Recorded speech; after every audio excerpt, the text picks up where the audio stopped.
When you're little and you see a movie you love and then you want to get the toys or you want to act it out, that's the form it takes when you're young. You want to kind of act out the thing you saw. And as you get older, that evolves into you actually want to make movies like those.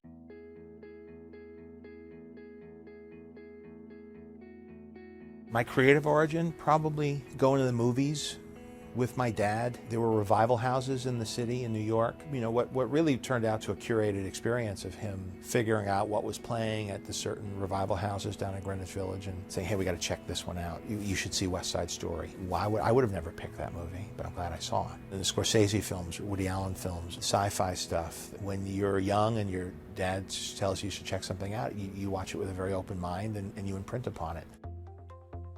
My job as the director is to figure out the take on the material. What's our approach going to be, the strategy, kind of what the goal is, what's the lighthouse that we're aiming for. When you're a director, you have to see what the weather's like. Are you losing light? Do you have enough coverage? Are the actors happy? Is the scene working? Is the camera in the right place? There's a million things that are kind of spinning, and you have to create quiet in your head and focus on what's in front of you.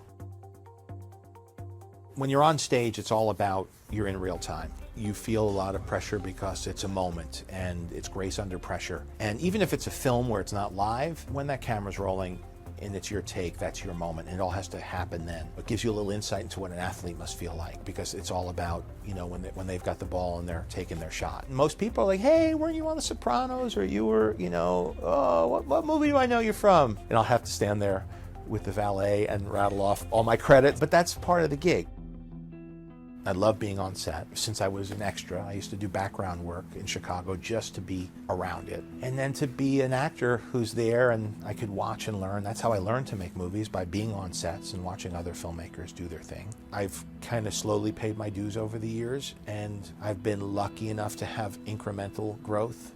First I got a little bit with Swingers, and then the next one wasn't as recognizable. Then an Elf happened, but then Zathura happened. Iron Man happened, and then Cowboys and Aliens happened, and now Jungle Book. Maybe the next one's even going to be more exciting.